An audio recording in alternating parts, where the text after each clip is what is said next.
వర్ధంతి సందర్భంగా రాజమండ్రి గౌతమి జీవకారుణ్య సంఘం అనాథ వృద్ధుల శరణాలయంలో గాంధీ గారి యొక్క వర్ధంతి కార్యక్రమం ఏర్పాటు చేయడం జరిగింది. ప్రతి సంవత్సరం కూడా గాంధీ గారి యొక్క వర్ధంతి జయంతి కార్యక్రమాలు ఇక్కడ అనాథ వృద్ధుల శరణాలయంలో చేస్తున్నాం. దానికి కారణం ఏంటంటే ఇక్కడ మరి మహాత్మా గాంధీ గారు వృద్ధులను కానీ లెపర్సీ పేషెంట్లు కానీ ఎంతో ఓపికగా వారానికి ఒకసారి వెళ్ళి వాళ్ళ ఆశ్రమాల్లో సేవ చేసేవారు. ఈవేళ మన భారతదేశానికి స్వతంత్రం తీసుకొచ్చినటువంటి వ్యక్తి మరి మహాత్మా గాంధీ గారు. అటువంటి మహాత్మా గాంధీ గారి యొక్క వర్ధంతి జయంతి చేయవలసిన బాధ్యత మన భారతదేశంలో ఉన్న ప్రజలందరి మీద ఉంది. మరి ఆ దేశంలో అందరూ కూడా గాంధీ గారి వర్ధంతి జయంతి కూడా చేస్తారు. కానీ గొప్ప విషయం ఏంటంటే గాంధీ గారిని ఆర్ఎస్ఎస్ కి సంబంధించినటువంటి గాడ్సే అనే వ్యక్తి చంపడం జరిగింది. అలా గాడ్సే ఆర్ఎస్ఎస్ కి సంబంధించిన వ్యక్తి, అతను మహాత్మా గాంధీ గారిని తుపాకీతో కాల్చి చంపాడు.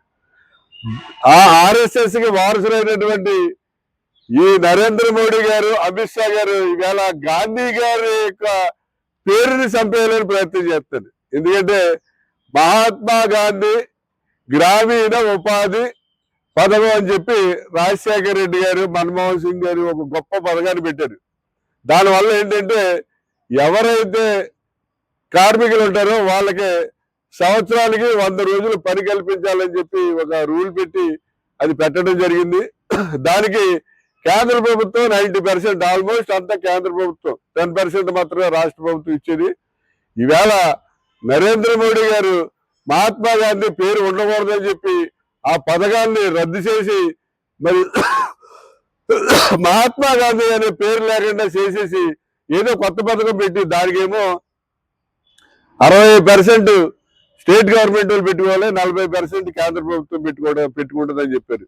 అలా పెట్టుకుంటే ఈవేళ 60% పెట్టుకుంటే మన రాష్ట్ర ప్రభుత్వం మీద సంవత్సరానికి 5,000 కోట్ల రూపాయలు భారం పడుతుంది. మరి రాష్ట్రాలన్నీ కూడా ఈ భారాన్ని భరించలేక ఈ పథకం ఎత్తేయడం జరుగుతుంది. నరేంద్ర మోడీ గారు, అమిత్ షా గారి ఉద్దేశం ఏంటంటే గాంధీ గారి పథకం ఎత్తేస్తే గాంధీ గారిని జనం మర్చిపోతారని చెప్పి వాళ్ళు అనుకుంటున్నారు. గాంధీ గారిని ఎవరు కూడా మర్చిపోరు. ఈ కాంగ్రెస్ పార్టీ కానీ దేశ ప్రజలు కానీ గాంధీ గారిని ఇప్పుడు కూడా గుర్తుంచుకుంటారు. ఎందుకంటే మన భారతదేశానికి స్వతంత్రం, ప్రజాస్వామికంగా ఈ ప్రపంచంలో ఒక దేశానికి స్వతంత్రం తీసుకొచ్చిన వ్యక్తి ఎవరైనా ఉన్నారంటే మహాత్మా గాంధీ. అటువంటి మహాత్మా గాంధీ గారిని మర్చిపోయే ప్రసక్తే లేదు. మరి ఈవేళ మహాత్మా గాంధీ గ్రామీణ ఉపాధి పథకం వల్ల గతంలో వలసలు వెళ్ళిపోయారు. ఎక్కడికక్కడ మనం చూసేవాళ్ళు, ఇక్కడి నుంచి బెంగళూరు ఎక్కడికి వెళ్ళి పనులు చేసుకునేవారు. అలాగే చాలా మంది ఆకలి సావులు, తిండి లేక ఆకలి సావులు చనిపోయేవారు. 20 సంవత్సరాల కింద రాజశేఖర రెడ్డి గారు, మన్మోహన్ సింగ్ పెట్టడం వల్ల వలసలు పూర్తిగా తగ్గిపోయి, అలాగే ఏదైతే మరి ఆకలి సావులు అనేవి అసలు లేకుండా పోయింది. అటువంటి గొప్ప పథకాన్ని ఇవాళ నాశనం చేసేసి మహాత్మా గాంధీ పేరు లేకుండా చేయాలని చూస్తున్నటువంటి ఈ యొక్క నరేంద్ర మోడీ గారిని, అలాగే ఈ అమిత్ షా గారిని మరి తక్షణం వాళ్ళని పంపించవలసిన అవసరం ఎంతైనా ఉంది.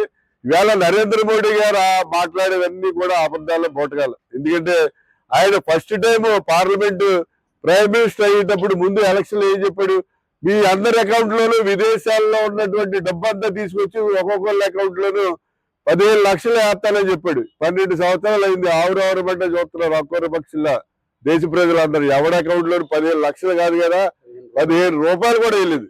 అటువంటి నరేంద్ర మోడీ మన తిరుపతి వచ్చి మీకు